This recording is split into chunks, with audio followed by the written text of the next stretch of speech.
Betrayal doesn't hit you like a truck. It seeps in like a slow poison, twisting the reality you thought you knew. For me, it started with a mistake. Vanessa was always careful, always meticulous. She had this way of making everything seem normal, of covering her tracks like a professional. But that night, she slipped. It was a Friday evening, and I had just gotten home from work. The house was quiet, too quiet. Normally, Vanessa would have music playing, humming along as she made dinner or sipped wine in the kitchen. But tonight, there was nothing. I found her in the bedroom, sitting on the edge of the bed, her back stiff, staring at her phone. "Hey," I said casually, tossing my keys onto the dresser. She flinched, just for a second, but I saw it. "Hey, babe," she replied, forcing a smile. "Didn't hear you come in." She quickly locked her phone and slid it under the pillow like a teenager hiding contraband. That was clue number one. I didn't say anything, just walked into the bathroom, pretending not to notice. But my mind was already racing. Vanessa was not the type to jump at the sound of my voice, and she sure as hell never hid her phone from me. Something was off. After a quick shower, I walked back into the bedroom, drying my hair with a towel. Vanessa was still sitting in the same spot, staring at the TV. She wasn't watching it. Her fingers were gripping the remote too tightly, her knee bouncing slightly. She was nervous. That was clue number two. "You okay?" I asked, keeping my tone light. "Yeah," she said a little too quickly. "Just tired. Long day. Busy at work?" "Ma'am." Lie. I knew for a fact that her firm had a half day on Fridays. She should have been home hours ago. So where had she been? I didn't press. Not yet. Instead, I casually walked around the room, picking up my phone from the nightstand. As I turned, my foot brushed against something under the bed. A bag. A black leather bag that I had never seen before. Clue number three. I crouched down and pulled it out, feeling the weight of it. Not heavy, but definitely full. Vanessa stiffened. "What's that?" I asked, watching her closely. She hesitated, just for a fraction of a second. "Oh, that's just an old gym bag," she said, waving it off. "I was thinking of donating it." That was bullshit. Vanessa hadn't set foot in a gym in months. My gut told me to open it right there, to dump the contents on the bed and demand answers. But I didn't. Instead, I nodded slowly. "Yeah? Mind if I take a look? Maybe I can use it." She stood up so fast she nearly knocked over the lamp. "No need. I was actually going to drop it off tomorrow morning." Too eager. Too defensive. Something was inside that bag. Something she didn't want me to see. I let it go for now. That night, I barely slept. My mind replayed every little inconsistency, every red flag. The phone, the nervous energy, the bag. The next morning, I woke up before her. The moment I heard the shower running, I made my move. I reached under the bed, pulled out the bag, and unzipped it. Inside, nestled between folded clothes, was a burner phone. A cheap, prepaid device. The kind criminals and cheaters use when they don't want to be traced. My blood turned to ice. I pressed the power button. The screen lit up, and immediately, a string of unread messages popped up. One name stood out. Travis. I didn't know who the hell Travis was, but I was damn sure I was going to find out.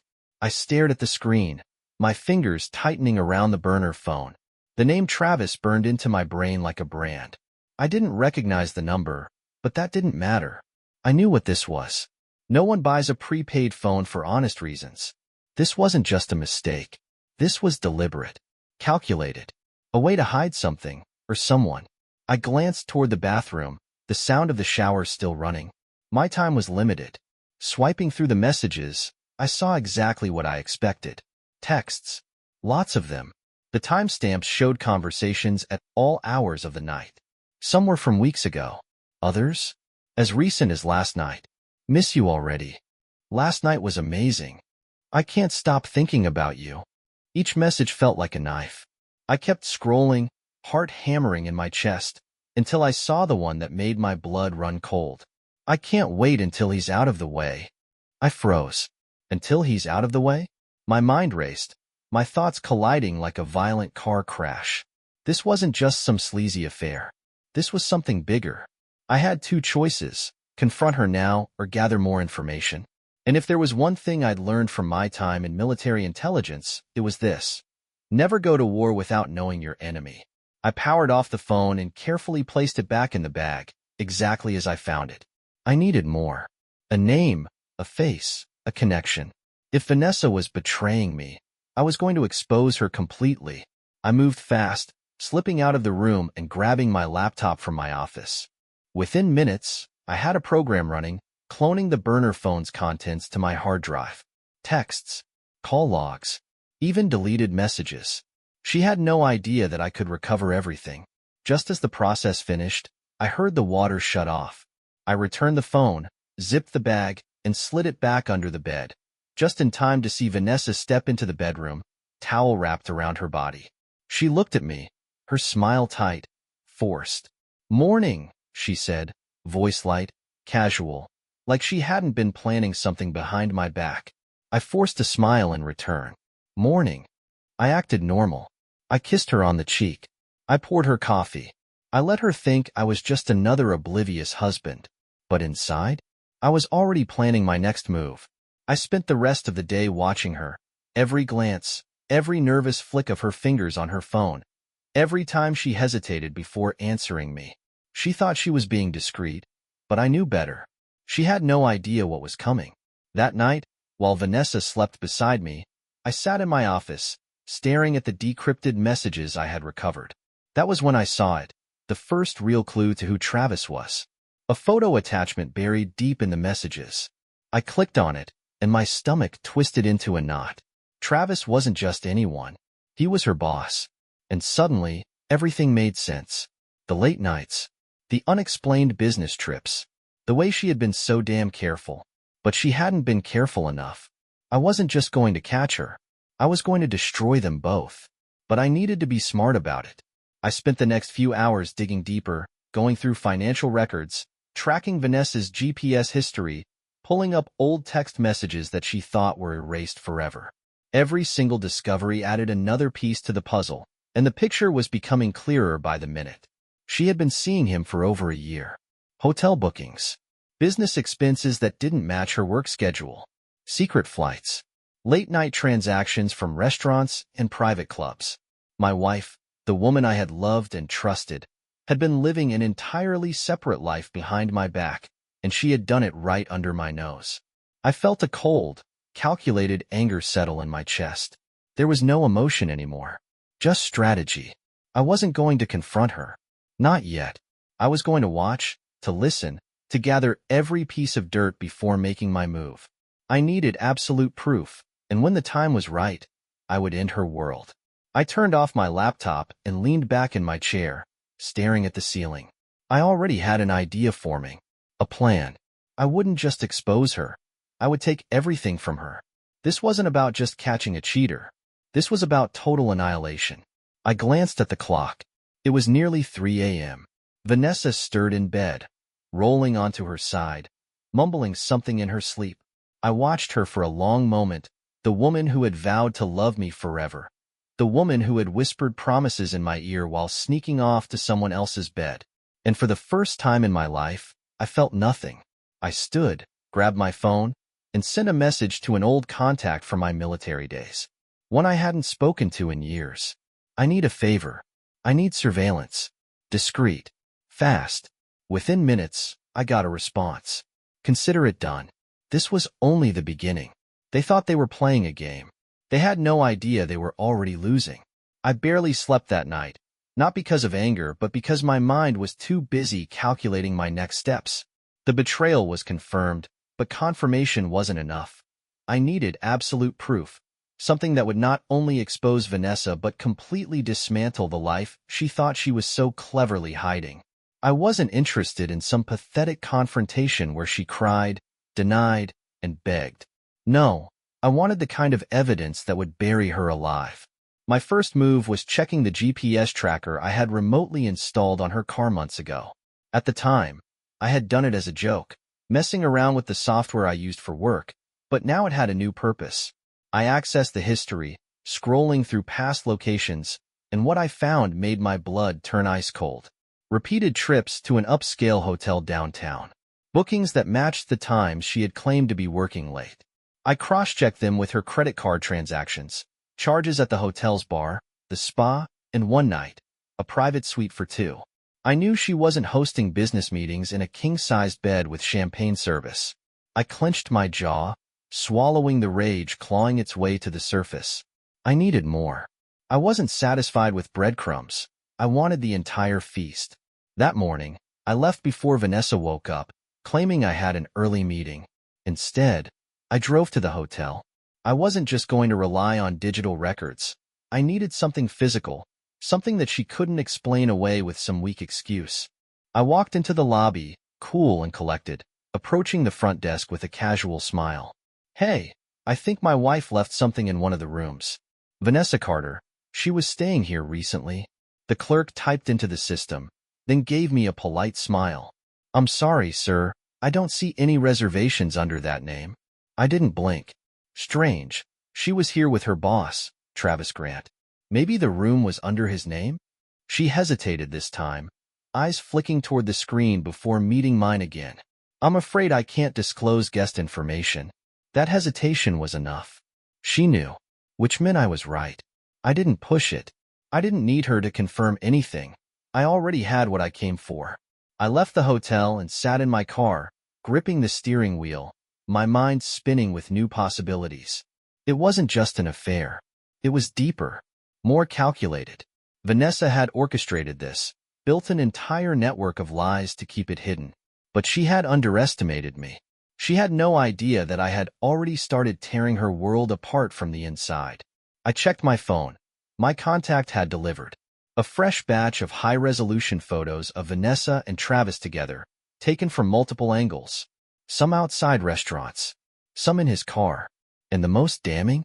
A series of shots of them walking into the hotel together, her hand resting casually on his chest, his arm around her waist like she belonged to him. I felt nothing. No anger. No pain.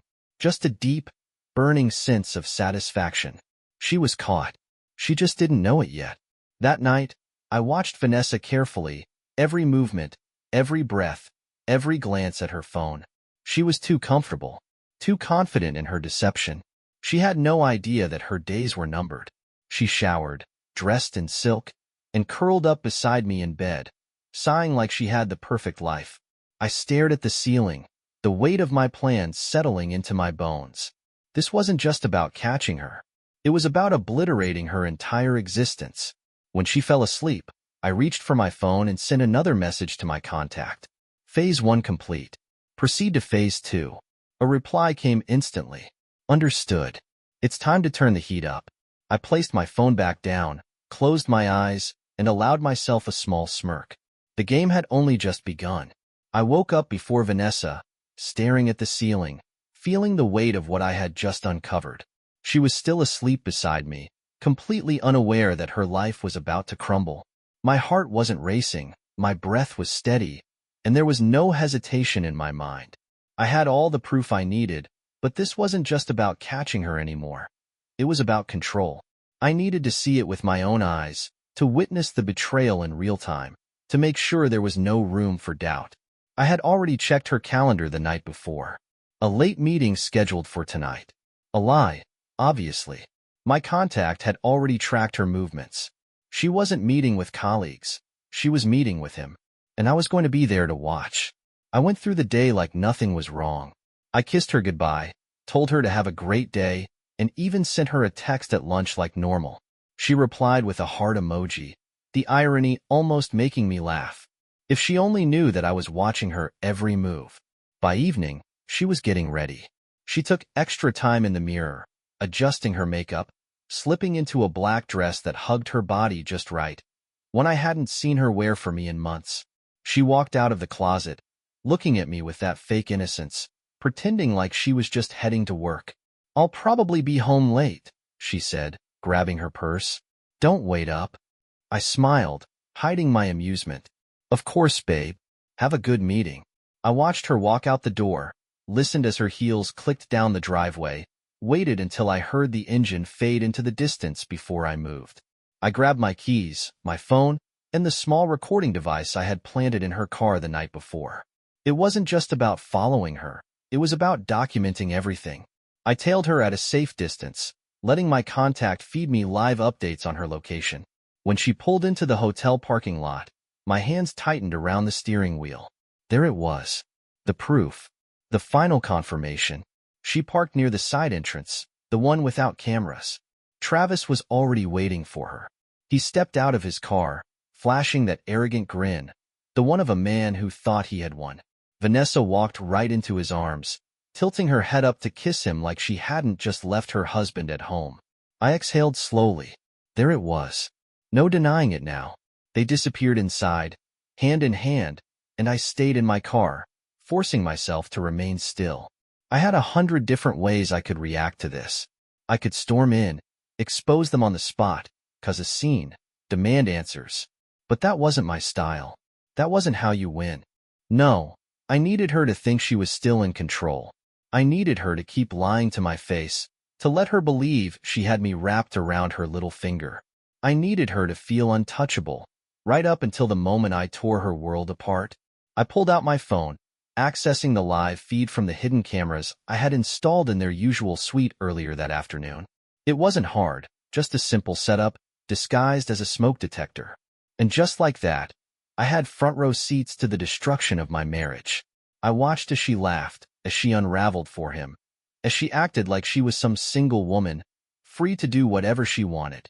She had no clue that her betrayal was being recorded in crystal-clear detail, every word, every movement, every touch. I should have felt something, anger, sadness, heartbreak, but I felt nothing, just a cold, calculating focus. After an hour, I finally put my phone away. I had enough. It was time to go home, not because I was done, but because this was just the beginning. I needed to be patient, to let her keep pretending, keep digging her own grave, until I was ready to bury her in it. When she finally came home hours later, slipping into bed beside me like nothing had happened, I almost laughed. She thought she had fooled me completely, but she had no idea that her life was already over. I lay in bed, listening to the soft sound of her breathing. She had no idea I knew. No idea I had seen everything. No idea her betrayal had already been recorded, documented, and filed away for her eventual downfall. She was sleeping like she had just come home from a long night of work, instead of spending hours with another man in a hotel room, whispering promises into his ear that she used to whisper into mine. The anger wasn't there anymore. I had moved past it. This wasn't about emotions now. This was war. I turned my head slowly, watching her in the dim light. My wife. My betrayer. My future ex-wife. The next morning, I went about my routine as usual. I got up, showered, and brewed coffee while she got dressed. She was acting normal, like last night had been just another evening. Like she hadn't sold out our marriage for cheap hotel sheets and another man's hands on her body. I could barely contain my amusement. "Sleep well?" I asked, taking a sip of my coffee, watching her reaction carefully. She looked up at me, slightly startled, before quickly masking it with a smile. "Yeah," she said, brushing her hair over her shoulder, slipping her earrings on. "You?" I nodded, smiling back. Like a baby. It was too easy. She had no idea. Not yet, but she would soon. I let the day pass like nothing had changed, because I needed her to keep believing. Keep walking into the trap I had carefully set. That evening, I made dinner. Her favorite. Wine poured, music playing, candles lit, just like old times. She sat across from me, unaware that tonight would be the last time she ever had control over this relationship. I watched her, studying her every move, knowing that within the next few minutes, I would rip her world apart. "So," I said, swirling the wine in my glass, keeping my tone light, "how was work?" She didn't hesitate. "Exhausting," she sighed, rubbing her temple. "Meetings all day. I barely had time to eat." "Liar. That bad, huh?" I smirked, tilting my head. "Must have been a long night, too." She nodded. "So late. I got home and just collapsed into bed." I let out a small laugh. "Yeah, I noticed." I leaned forward, resting my elbows on the table, watching her carefully. "So, tell me, Vanessa, was it worth it?" She blinked. "What?" I smiled wider. Was he worth it? I watched as her face froze. Her fingers tightened around the stem of her wine glass, and for the first time in our marriage, I saw fear in her eyes. I don't understand what you're talking about. I leaned back, stretching out my arms, completely at ease. Come on, Vanessa. Don't insult me. We both know you weren't in any meetings last night. We both know exactly where you were. Her breathing hitched. You're being ridiculous, she said quickly, shaking her head. I was at work. You're paranoid. I chuckled, pulling my phone out of my pocket. See, that's the problem, Vanessa. I don't have to be paranoid. I placed the phone on the table and pressed play. The video started immediately. Her, him, the hotel, the way she let him touch her, the way she laughed, the way she kissed him like I didn't exist. She gasped, her face draining of color. What the hell is this? She whispered. I shrugged. It's called evidence. Something you clearly weren't expecting me to have. Her hands shook as she reached for the phone, but I snatched it back before she could touch it. No, I said, shaking my head. You don't get to delete this, Vanessa. You don't get to cover your tracks. It's too late for that. Tears welled up in her eyes. Please, let me explain. Explain what? I cut her off, my voice cold. Explain how you've been lying to my face for a year? Explain how you thought you could play me for a fool? Explain how you spent last night with him and then climbed into bed with me? She covered her mouth, her whole body trembling. It's not what it looks like, she croaked. I laughed, leaning closer. Vanessa, I had multiple camera angles. It's exactly what it looks like. She collapsed into her chair, shaking her head, hands clawing at her face. I didn't mean to. I repeated, raising an eyebrow. So what? You tripped and landed on his DCK? You accidentally booked a hotel room and let him FCK you? Her face crumpled as the tears spilled over. I love you, she sobbed. I swear I do. I slammed my glass down on the table, making her flinch. No, you don't, I said flatly. You love yourself. You love what I provide. You love the security of our marriage, but not enough to stay faithful. Her breathing was ragged now, panic setting in as reality crashed down around her. She knew there was no way out of this. She knew she had been caught in the most brutal way possible. What happens now? She whispered. I smirked. Now? I stood up, towering over her, looking down at the pathetic mess she had become. Now, I take everything. I leaned in close, my voice dropping to a whisper. Your reputation, your security, your future. By the time I'm done, Vanessa, you won't just be a cheater. You'll be nothing. She let out a broken sob, gripping the table like it was the only thing keeping her upright. Please, she begged.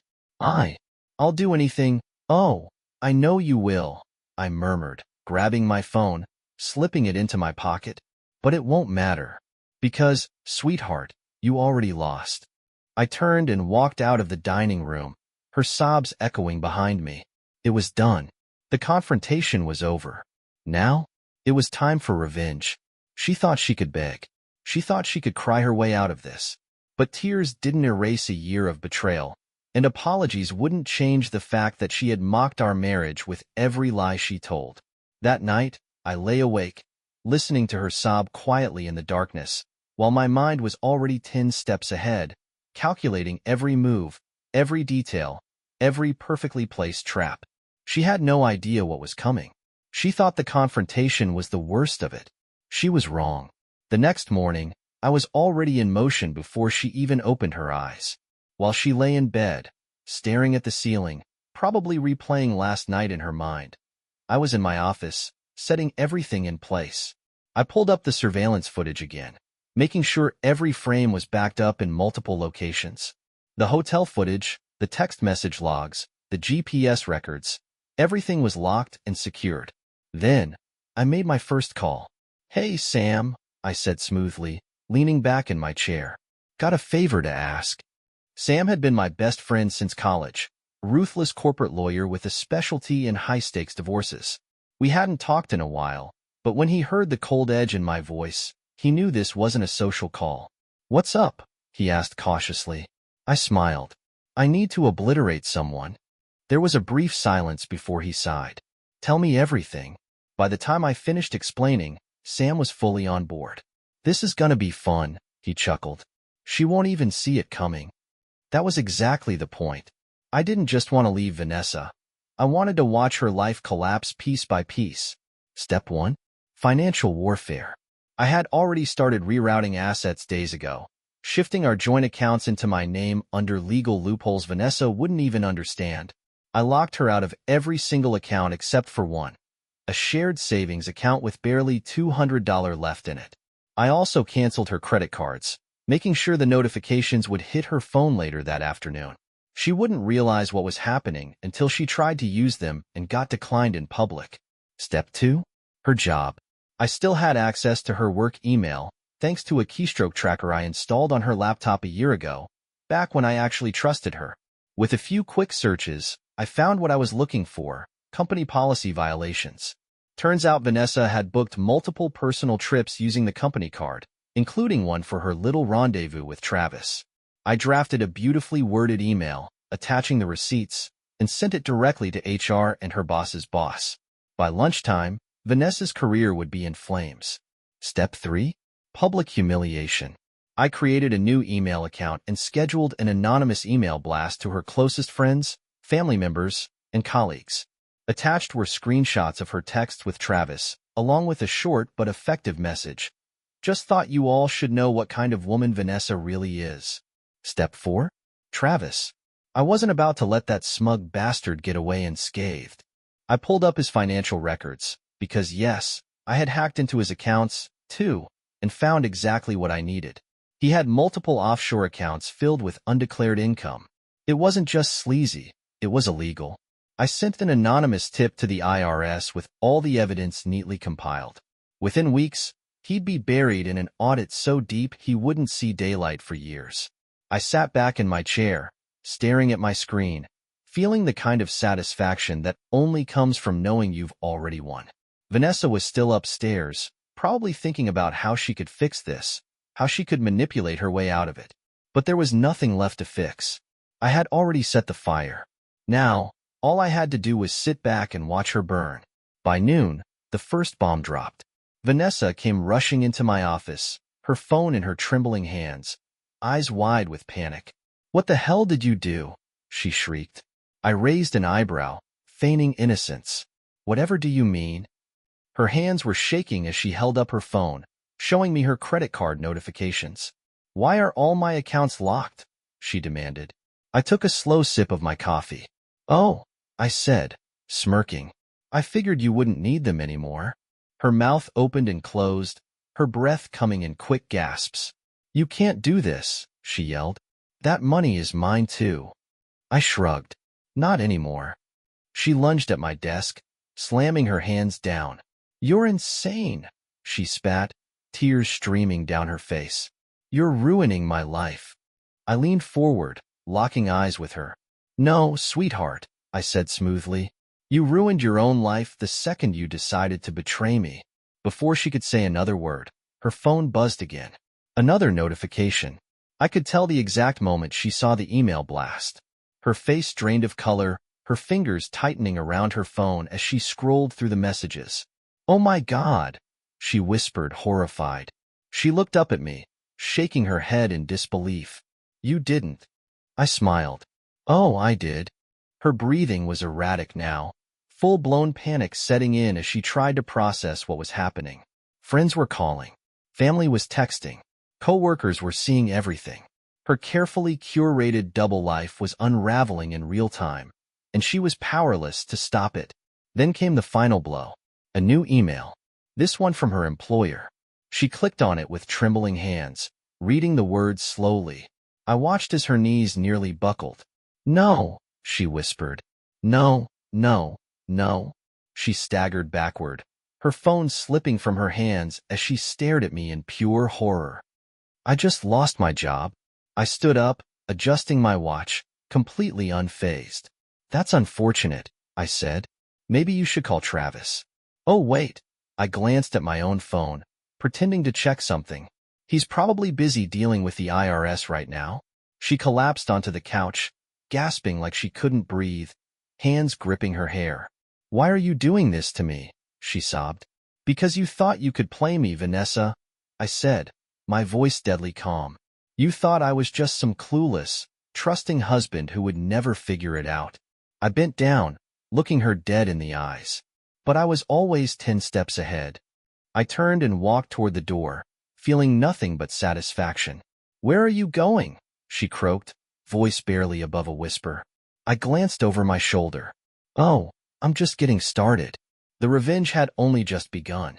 She sat there, broken, shaking, her entire world collapsing in real time, and I just watched. No sympathy, no hesitation, just cold satisfaction as the weight of her own choices crushed her. She thought she had played me.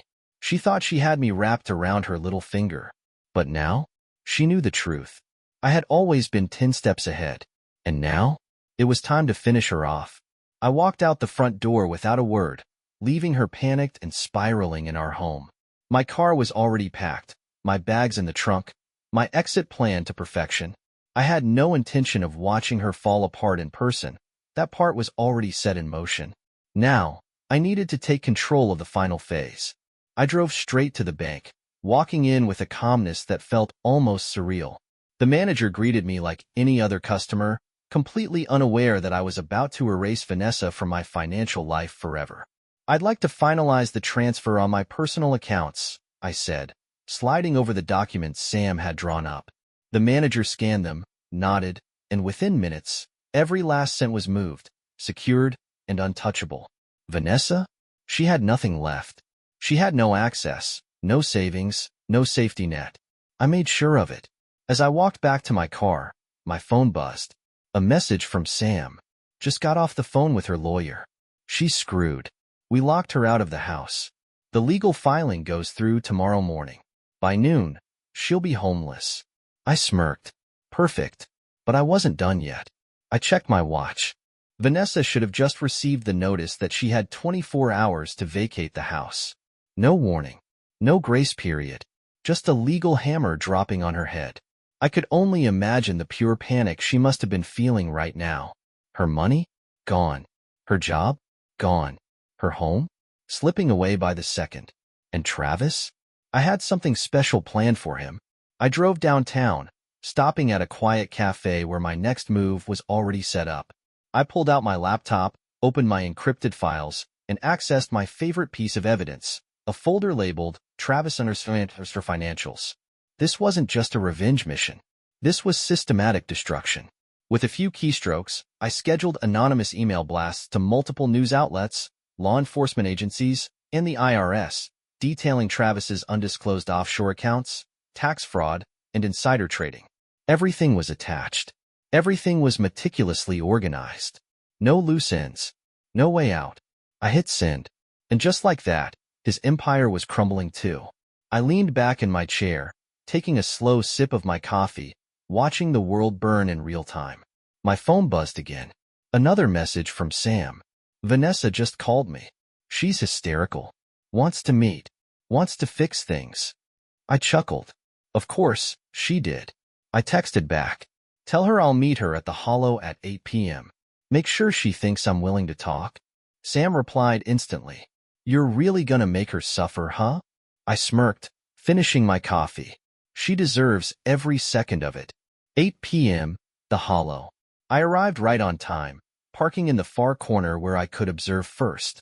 Vanessa was already there, sitting in a dimly lit booth, her eyes red and swollen, her hands clenched into fists on the table. She looked wrecked, desperate, terrified, exactly how I wanted her. I took my time walking in, letting her stew in her own misery for a little longer before finally sliding into the booth across from her. She looked up at me, hope flashing in her tear-streaked eyes. Please, she whispered, her voice shaking. You have to stop this. I raised an eyebrow. Stop what? Her lips trembled. You know what? She choked out. My job, the money, the house. Travis just called me. He's under investigation. What did you do? I tilted my head, pretending to think. Oh, you mean the IRS raid? That's funny.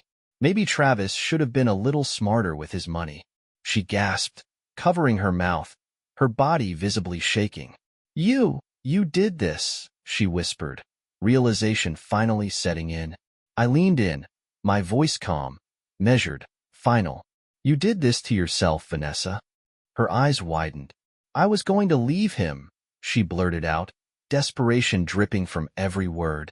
I swear, it was just a mistake. I was scared. I didn't. I held up a finger, silencing her. You weren't scared, I said coldly. You were selfish. You thought you could have it all, me, him, the security, the lies. But now? I leaned back, smirking. Now you have nothing. Tears streamed down her face, full-blown sobs racking her body. Please, she whimpered. I'll do anything.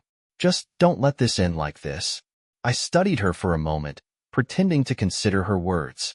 Then, slowly, I reached into my pocket and pulled out a single envelope. She eyed it like it was her last hope.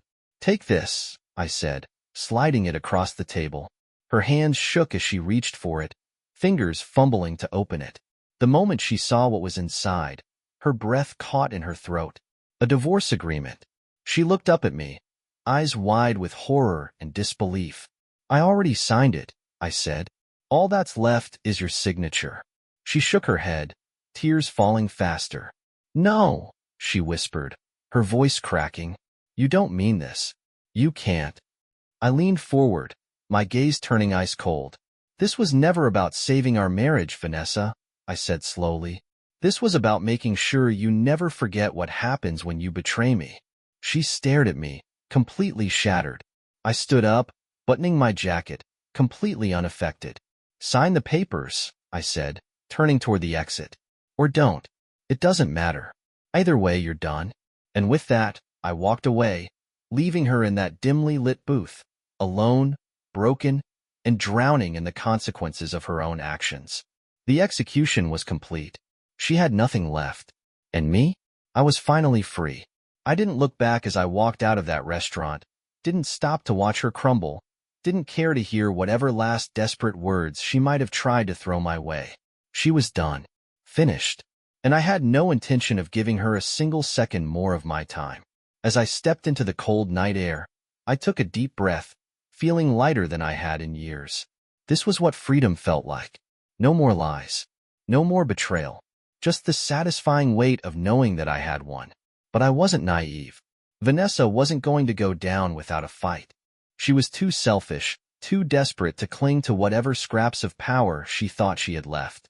I knew her well enough to know that she'd try something, anything, to reverse the damage, to crawl her way back into my good graces. But she didn't realize that there was no path back. That door had been sealed shut the moment she decided to betray me. The next morning, my phone buzzed before sunrise. A text from Sam. She called me 10 times last night. Left voicemails. All the same story. Crying, begging, saying she made a mistake. She's in full panic mode. I smirked, sipping my coffee as I scrolled through the messages, seeing them all laid out like evidence in a trial. Desperation seeped from every word. Please, let's talk. Please, I'll do anything. I don't want to lose you. I was stupid. I was selfish. I'll fix this. Just give me a chance. Please pick up. I didn't reply. What was there to say? She had already lost. And by noon, the world would know it too. I had made sure of that. By the time the morning news cycle hit, Travis was officially under federal investigation. His name was plastered across every financial news outlet, his company's stock tanking as allegations of fraud, tax evasion, and corporate espionage surfaced one after another. I had made sure the evidence was ironclad. No loopholes. No escape routes. Travis wasn't just going to lose his job. He was going to lose everything. His reputation, his money, his future. Just like Vanessa, I imagined her watching the news in real time, her hands shaking, realizing that the man she had staked everything on was going down in flames right alongside her. But that wasn't even the worst of it. By early afternoon, she got the call she had been dreading. Her bank accounts? Frozen. The house? No longer hers. Her job? Gone. HR had called to inform her that her employment had been officially terminated due to the financial misconduct I had so generously exposed. She had nothing left. No safety net. No backup plan. Just a name that was now synonymous with disgrace. I could picture it perfectly, her sitting alone in that house, staring at the empty walls, realizing that she had gone from being a woman with everything to lose to a woman who had already lost it all. By 6 p.m., another message came through. This one wasn't from Vanessa. It was from her sister. She's in bad shape. She hasn't stopped crying all day. Says she doesn't know what to do. She says she wants to see you. Please, just talk to her. I chuckled, shaking my head. Now they wanted to talk? Now they wanted to fix things? No. It was too late. They didn't care when Vanessa was sneaking around behind my back, lying to my face, treating me like a fool. They didn't care when she was building a future with another man while keeping me in the dark. Now that she was drowning, she wanted a lifeline. Too bad. I wasn't in the business of saving drowning traders. I ignored the message and went on with my evening. But at 9 p.m., there was a knock at my door. Slow, hesitant, weak. I already knew who it was before I even checked the peephole. Vanessa. I opened the door, leaning against the frame, arms crossed, watching as she stood there, broken, shaking, a shell of the woman who once thought she was invincible. Her eyes were swollen, mascara streaked down her cheeks, her lips trembling as she looked up at me like she didn't even recognize the man standing in front of her. Please, she whispered, her voice barely audible. Please, just talk to me. I stared at her for a long moment, letting the silence drag out, watching as her breath hitched, as she clung to the last shred of hope she had left. Then, finally, I spoke. You need to leave. Her eyes widened. No, she choked out, shaking her head furiously. No, please, I don't have anywhere to go. I made a mistake. I was stupid. I ruined everything. But I can fix it. I swear, I'll fix it. I tilted my head. You don't get it, do you? I said, my voice eerily calm. There is no fixing this, Vanessa. This isn't some little mistake that we can work through. This isn't something you can cry your way out of. This is your life now. Tears streamed down her face, her hands gripping the doorframe like it was the only thing keeping her upright. I love you, she whispered, voice cracking. I never stopped loving you. I laughed. Actually laughed. You love me? I repeated, shaking my head. You don't even know what love is. You love yourself. You love the attention. You love the power you thought you had over me. But guess what? I took a step closer, watching as she flinched. You don't have that power anymore. And you never will again. Her sobs grew louder, uncontrollable, her body shaking as she collapsed to her knees right there on my doorstep. Please, she begged. I'll do anything. Just don't shut me out. I stared down at her, at the woman who had once been my wife, the woman who had thrown everything away for a cheap affair with a now destroyed man. And for the first time in months, I felt something close to peace. Because this was closure. I reached into my pocket, pulled out a single piece of paper, and dropped it in front of her. Her hands trembled as she picked it up, eyes darting over the words, her breath catching in her throat. The finalized divorce decree. It's over, I said simply. You don't exist to me anymore. She let out a broken, gut-wrenching sob, her hands clutching the paper like it was the last thing holding her together. I took a deep breath, stepping back, and before she could say another word, I closed the door. And I never looked back. The sound of the door closing behind me was the final nail in the coffin of my past life. I stood there for a moment, listening to the muffled sobs on the other side, but I felt nothing. No sympathy, no regret, no anger. Just peace. I had done what needed to be done. I had burned her world to the ground, just like she had tried to burn mine. But the difference between us was that I had walked away untouched. She had nothing left. I had made sure of that. As I turned back toward the quiet of my house, I felt something I hadn't felt in years: freedom. No more lies. No more betrayal. No more pretending. I could finally live my life on my own terms, without the weight of her deceit hanging over me like a storm cloud. I walked to the kitchen, poured myself a drink, and sat down at the table, staring at the divorce decree with a sense of finality. It was done. Legally. Emotionally. Completely. Vanessa was nothing but a ghost of a mistake in my rearview mirror now. My phone buzzed. A message from Sam. Heard she showed up. Bet that was a shit show. I smirked, taking a slow sip of my drink before replying. She begged, cried, said she'd do anything. A pause, then Sam's response.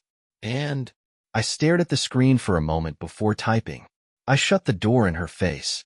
Another pause. Then, brutal. I love it. I chuckled, shaking my head, knowing Sam would be reliving that moment for weeks. But I wasn't thinking about Vanessa anymore. She was a closed chapter, a lesson learned. Now, it was time to rebuild, to move forward, to start a life that was entirely mine. I had already been making changes before the divorce was even finalized. I had sold the house, the one we once called ours, because it wasn't home anymore. I had moved into a sleek, modern condo overlooking the city, something that was mine alone, untouched by the ghosts of my past. New furniture, new surroundings, a fresh start in every way possible. I had left the corporate job, the one I took to support a family that no longer existed, and instead took a private cybersecurity contract, working on my own terms, making twice as much money with half the stress. I was in full control of my life, and I wasn't about to let anyone take that from me again. The nights felt different now, lighter.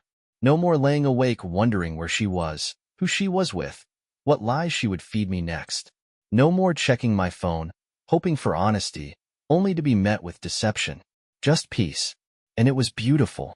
One evening, a few weeks later, I found myself at a rooftop bar downtown, sipping a whiskey, watching the city lights flicker below. I wasn't thinking about Vanessa. I wasn't thinking about revenge. I was just existing, in the best way possible. That's when I heard her voice. You look like a man who just won a war. I turned, raising an eyebrow at the woman who had slid onto the bar stool next to me. She was confident, poised, with a knowing smirk on her lips like she could see through me instantly. I smirked back, swirling the amber liquid in my glass. That obvious? She tilted her head, studying me. You don't have the look of someone who lost something. You have the look of someone who burned it all down and walked away without a scratch. I chuckled. She wasn't wrong. Maybe. She leaned forward slightly, her eyes sharp. So what now? You just sit here drinking alone, enjoying your victory? I took a sip, holding her gaze. Maybe. Or maybe I start something new.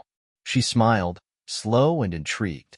Well, if you're looking for something new, you might be in the right place. I smirked. Maybe I was.